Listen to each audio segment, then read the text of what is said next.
नितेश राणेने थेट उद्धव ठाकरेंना धमकी दिली की जसं नारायण राणेंना जेवणावरून उठवून अटक केली त्याचा बदला घेणार, ठाकरेंना अटक करणार. हे ऐकताच ठाकरेंच्या या शिवसैनिकाने 1.5 फुट्या राणेला चांगलाच धुतला. अरे बापाला जेवणावरून उचलला, पण जर बीजेपीने हात काढला तर नित्या राणेला संडासातून सुद्धा उचलायला कमी करणार नाही. आता विचार करा, काल नितेश राणेंचे ते शब्द मी तुम्हाला इथे बोलून दाखवतो, तो व्हिडिओही दाखवेल. हे नितेश राणे आपल्या वडिलांच्या भाषणानिमित्त काय म्हणतायत, त्यांना एक प्रसंग आठवला. साहेबांना जेवणावरून उठवून अटक करण्याचा क्षण आजही माझ्या मोबाईलमध्ये मी सेव्ह केलेला आहे. जोपर्यंत त्याची परतफेड करणार नाही तोपर्यंत तो प्रसंग मी डिलीट करणार नाही. साहेबांना जेवणावर उठून अटक करण्याचा तो क्षण मी आधी माझ्या मोबाईलमध्ये सेव्ह करून ठेवलेला आहे आणि त्या दिवशी त्याची परतफेड करीन, त्याच दिवशी डिलीट मारणार.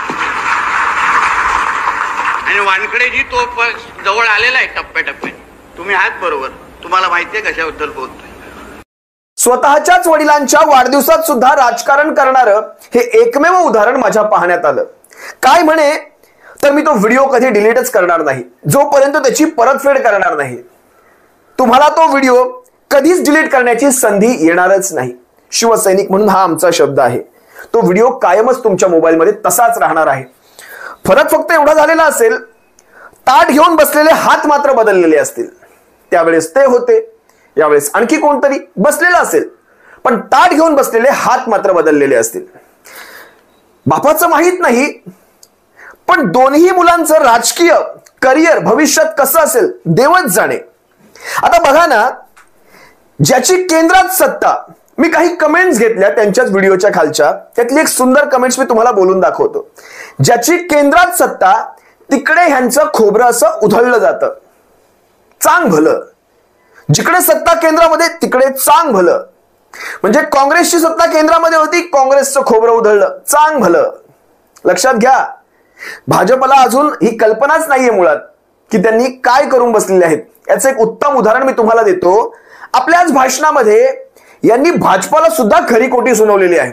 काय म्हणाले की नारायण राणे जर लोकसभा तिथून लढले नसते ना तर भाजपचा काय, महायुतीचा काय, कोणीही उमेदवार निवडून आला नसता. ही सणसणीत भाजपाला दिलेली एक सणसणीत चपराक आहे. भाजपाला जागेवर खरी खोटी सुनावली. जरा पहा ना हा व्हिडिओ. की ही सीट रत्नागिरी सिंधुदुर्गाची, सन्मान्य राणे साहेब अगर या सीटचे उमेदवार नसते तर ही सीट भारतीय जनता पक्ष आणि महायुती कधीच जिंकू शकली नसती. हे सत्य आहे. हे काय कुठला वेळा बघायचं काम नाही. 7:30 नंतरच्या सोपं नाही एवढा विषय. म्हणजे यांच्या मनामध्ये शिवसेनेचा किती डर होता हे लक्षात घ्या. विनायक राऊत साहेब, शिवसेना सचिव विनायक राऊत साहेबांचा किती डर यांच्या मनामध्ये होता. म्हणजे नारायण राणेंना उभं केलं तरच ती सीट निवडून आणता येईल, नाहीतर नाही. हा डर होता शिवसेनेचा.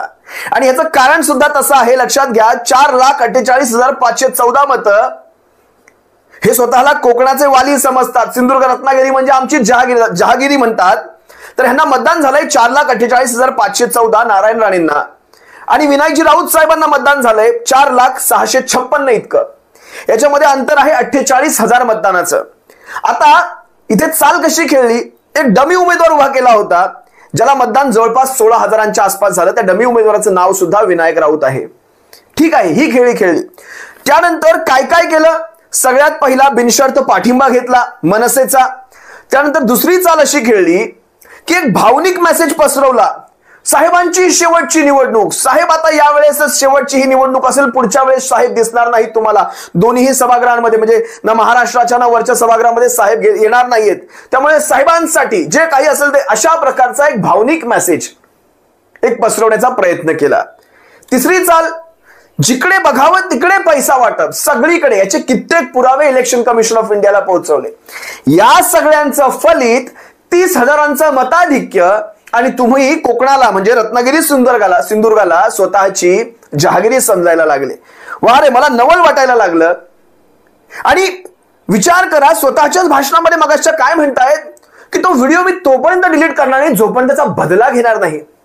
मी मगाशी तुम्हाला म्हणालो ना, आपण आरोप तेव्हाच करतो ज्यावेळेस आपण पुराव्यानिशी बोलतो, आपण तथ्य ठेवतो समोर.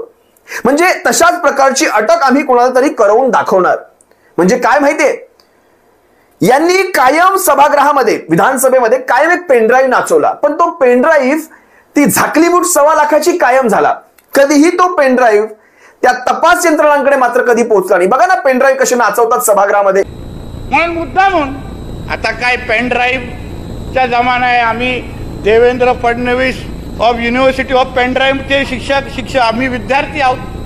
आमच्या साहेबांनी 2 पेनड्राईव्ह दाखवले तर आपल्या शिष्याने 1 पेनड्राईव्ह तरी काढला पाहिजे.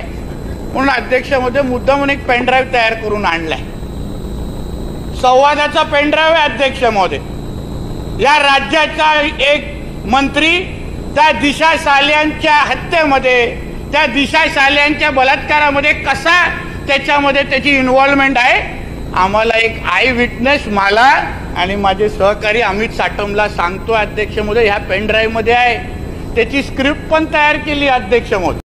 आणि ज्या वेळेस SIT सारख्या म्हणजे कुठलीही तपास यंत्रणा ज्यावेळेस त्यांना तपासासाठी बोलवते, तुमच्याकडे जे काही पुरावे आहेत ते समोर ठेवा म्हणते, त्यावेळेस मात्र अशा तपासांना गैरहजर राहणं हे पसंत करतात.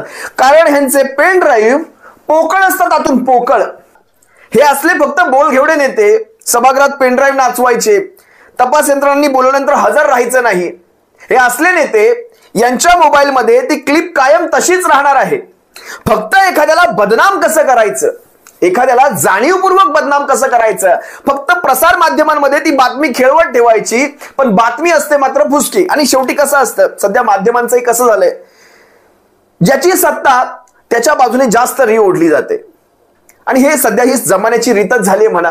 माध्यमांचंच काय घेऊन बसलायत सगळेच्या सगळे स्तंभ. आता माध्यम हे 4था स्तंभ म्हटलं तर पहिले 3 स्तंभ तरी कुठे स्वतःच्या पायावर उभे आहेत, तेही इतरांच्या तंगड्यांमध्ये तंगड्या घालून बसलेले आहेत पहिले 3ही स्तंभ. असो, त्यात जर गेलं तर जास्त विषय वाढेल. मी मुद्द्यावर येतो. म्हणे निष्क्रिय खासदारांना, आता बघा वाढदिवसाचा म्हणजे कार्यक्रम वाढदिवसाचा आणि पोचले निष्क्रिय खासदारांपर्यंत. जर विनायकजी राऊत साहेब यांना तुम्ही निष्क्रिय म्हणताय, 4 लाख जवळपास 4,656 लोकांनी त्यांना जे मतदान केलं, तुमच्या वडिलांपेक्षा 30,000 मतदान जास्त झालं, ते असंच झालं. आता वडिलांच्या विजयाचे सगळे फॅक्टर मी त्यात खोलात तितकाही गेलो नाही, पण विचार करा त्या मनसेचा जो बिनशर्त पाठिंबा लाभलाय, तो मनसेचा बिनशर्त पाठिंबा नसता, आमच्या शिवसेनेमधली ही गद्दारी झाली नसती, तर तुमच्या वडिलांचे झेंडे फडकले असते? तुमच्या वडिलांचे झेंडे तिथे फडकले असते का? कारण मागच्याही वेळेस 2019चं मतदान जे विनायक राऊत साहेबांचं होतं ते 4,93,000 होतं. त्यावेळेसचा आणि आजच्या वेळेस जर आपण फरक काढला तर 93,000 फरक निघतो. म्हणजे आताचं 4,92,000 फरक निघतो. 92,000 भारतीय जनता पक्षाचं मतदान घेऊन तुम्ही जर आपल्या अगरबत्त्या उदबत्त्या अशा फडकवत असाल तर तुमचं हे यश तुम्हालाच लखलाभ. हे फार काळ चिरंतर टिकणारं हे यश नाही, हे भारतीय जनता पक्ष सुद्धा जाणून आहे. कारण भारतीय जनता पक्षाला तुम्हाला घेण्याचं ते प्रायोजन काय हे तुम्हाला सुद्धा कळलं असणार आहे. भारतीय जनता पक्षाने फक्त कोकणामध्ये आपलं नाक घुसवायला जागा मिळावी म्हणून राणे कुटुंबाला कायम जवळ केलेलं आहे. नाहीतर विचार करा, आता जे शिवसेनेवर ते परिवारवादाचा आरोप करतात, बरोबर, म्हणजे वडील मुख्यमंत्री, मुलगा कॅबिनेट मंत्री, हे असे आरोप करतात, त्यांना मला एक साधा प्रश्न विचारायचा आहे. नारायण राणे खासदार, माजी केंद्रीय मंत्री, त्यांचा एक मुलगा कणकवलीचा आमदार, पालकमंत्री, कॅबिनेट मंत्री, खरं तर ह्यांना ते मला वाटतं मत्स्य आणि बंदरे काहीतरी दिलेलं आहे, बंद्र, ह्यांना सांस्कृतिक मंत्रीपद द्यायला हवं होतं. आणि एक मुलगा, बरं असंही नाही, म्हणजे निलेश राणे सुद्धा आमदार, एक भाजपातनं, एक शिंदे टोळीतनं, ही अशी जी उदाहरणं आहेत ना महाराष्ट्रामध्ये, ही पहिल्यांदाच पाहण्यात आली. म्हणजे आपला तो बाब्या, दुसऱ्याचा ते कार्ट. बरं किती गमतीमध्ये हे स्वतःचं हे कौतुक सांगतायत, माझ्या घरात कशी पदं आहेत आणि आमचे कार्यकर्ते कसे सतरंजा उचलतायत. जरा ऐका.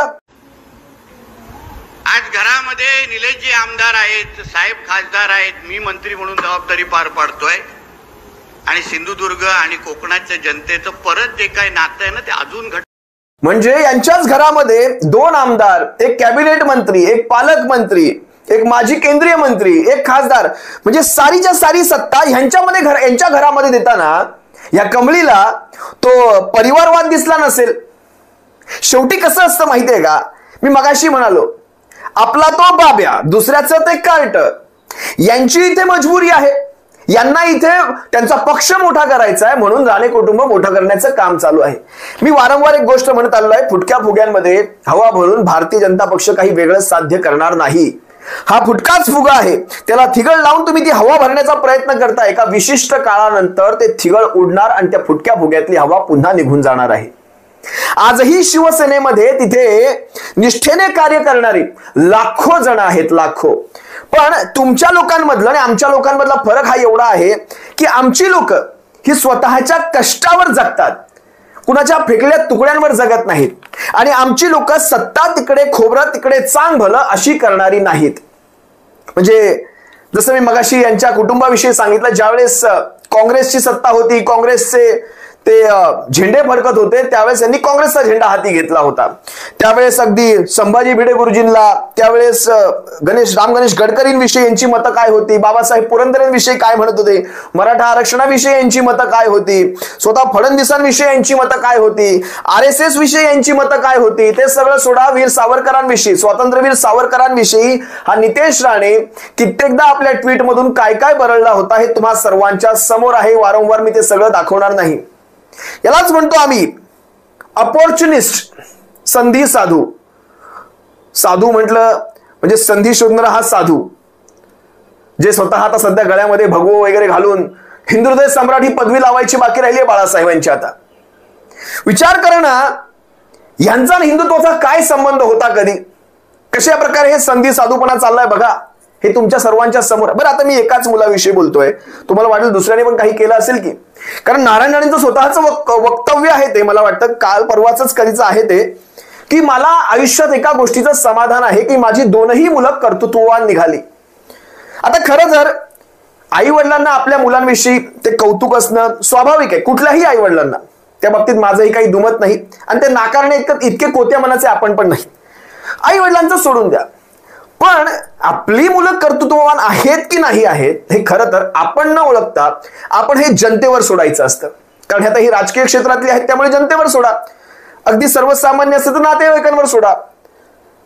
पण जर आपण हा प्रश्न एखादा महाराष्ट्रामध्ये सर्वे टाकलात ना, की राणे परिवार, नारायण राणे आणि त्यांची दोन्ही मुले यांच्याविषयी आपण ह्या 4 पर्यायांमध्ये उत्तर द्या. सुसंस्कृत की म्हणजे आता ते जाऊ द्या, परत ते वेगळा विषय होतो. एक मत जरी तुम्हाला मिळालं ना, एक मत स्वतःच्या मनाला बरं वाटण्यासाठी जरी एक मत मिळालं तर पहा, महाराष्ट्राची जनता आपल्या मुलांच्या वक्तव्यांविषयी, त्यांच्या वक्तृत्वाविषयी महाराष्ट्र काय म्हणतो ते. राणे साहेब, तुम्हाला तुमच्या मुलांचं कौतुक असणं हे स्वाभाविक आहे, मी पुन्हा सांगतो. पण महाराष्ट्राची जनता तुमच्या मुलांच्या त्या वक्तव्यांची कशा प्रकारे समाचार घेते. रोज सकाळी सकाळी ज्यावेळेस तुमच्या मुलांची वक्तव्य बाहेर येतात, अगदी ट्विटर असो कुठेही असो, त्यांना कशा प्रकारे बोललं जातं काहीतरी एकदा डोळे उघडून बघा. आज भारतीय जनता पक्षाला हे सारं गोड वाटत असेल, कदाचित शिवसेनेला संपवण्यासाठी, कोकणामध्ये कमजोर करण्यासाठी या फुटक्या फुग्यांमध्ये हवा भरली जात असेल. पण भारतीय जनता पक्षाला याची दुरान्वय कल्पना नाही की भविष्यामध्ये हे फुटके फुगे भारतीय जनता पक्षाला सुद्धा खाऊन जातील. मी मगाशीही सांगितलं, जिकडे केंद्रात ज्याची सत्ता, केंद्रामध्ये ज्याची सत्ता त्याच्या नावाने खोबरं उधळायचं आणि त्याच्या नावाने चांग भलं म्हणायचं, ही यांची संस्कृती आहे आणि आजपर्यंत त्यांनी पाहिलेली ही संस्कृती आहे व महाराष्ट्र पाहतोय.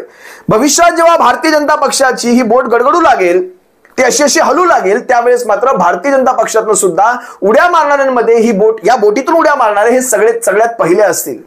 या अशा लोकांचा पक्षाला कधीही उपयोग होत नसतो.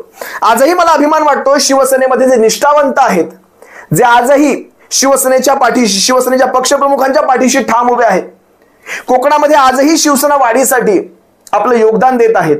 मग त्यामध्ये अनेक शिवसेनेचे पदाधिकारी असतील, अनेक, मी इथे कोणाची नावं घेत नाही, त्या सर्वांना एक मानाचा जय महाराष्ट्र करतो.